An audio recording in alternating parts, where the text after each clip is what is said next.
ভোলে বাবা, যিনি সব সমস্যার সমাধান করতে পারেন নিমিষেই। শুধু তাই নয়, ভূতপ্রেত আত্মাও নাকি তার কাছে বশ্যতা স্বীকার করত। অলৌকিক শক্তি দিয়ে তিনি মৃত ব্যক্তির দেহে প্রাণ ফিরিয়ে দিতে পারতেন।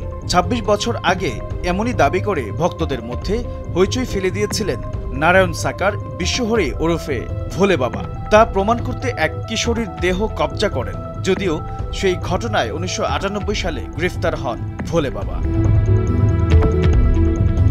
২ জুলাই ভারতের উত্তরপ্রদেশে কয়েক লাখ মানুষ জড়ো হয়েছিলেন সেই স্বঘোষিত ধর্মপ্রচারক ভোলে বাবার ধর্মীয় অনুষ্ঠানে, আর এতে পদদলিত হয়ে প্রাণ হারান ১২২ জন, যা এখন টক অব দ্য ওয়ার্ল্ড।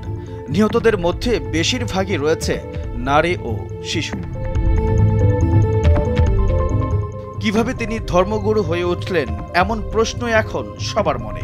ইফটিজিংয়ের দায়ে পুলিশ কনস্টেবলের চাকরি থেকে বরখাস্ত হয়ে জেল খেটে বেরিয়ে ধর্মগুরু হয়ে উঠলেন ভোলে বাবা, যেন এক সিনেমার গল্প। এখন এই স্বঘোষিত ধর্মপ্রচারকের খোঁজে তার কয়েকটি আশ্রমে তল্লাশি চালাচ্ছে পুলিশ। পুলিশ জানায়, পঙ্কজ কুমার নামে এক ব্যক্তির ভাইয়ের মেয়ে ক্যান্সারে ভুগছিল। পঙ্কজ কুমারও ভোলে বাবার ভক্ত ছিলেন। তিনি জানান, তার ভাতিজি হঠাৎ একদিন জ্ঞান হারান, তারপর জ্ঞান ফিরেও এসেছিল, কিন্তু তার কিছুক্ষণের মধ্যেই মৃত্যু হয় তার।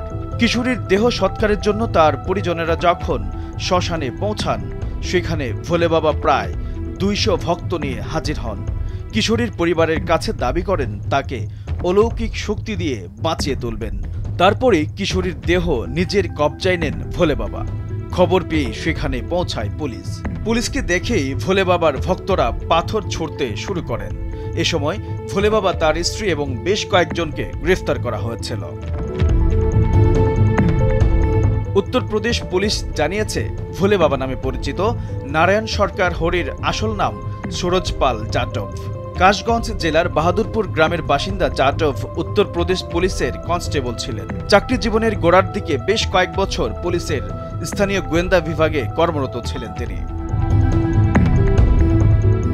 প্রায় ২৮ বছর আগে ইফটিজিংয়ের অভিযোগ দায়ের হয় তার বিরুদ্ধে। প্রথমে সাসপেন্ড করা হয়েছিল যাদবকে, পরে বরখাস্ত হন তিনি। কারাগার থেকে বেরিয়ে এসেই বাবার রূপ ধারণ করেন তিনি। বরখাস্ত হওয়ার পরে সুরজ পাল যাদব আদালতে গিয়েছিলেন নিজের চাকরি ফিরে পেতে।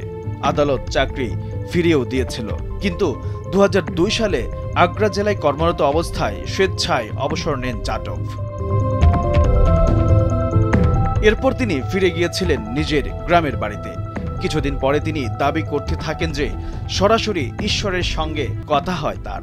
এই সময় থেকেই নিজেকে ভোলে বাবা হিসেবে তুলে ধরতে থাকেন যাদব, আর তার পাল্লায় পড়ে ভোলের মাসুল গুনতে হচ্ছে ১২২ জনকে। এইচ এম নাহিয়ান, ভোরের কাগজ।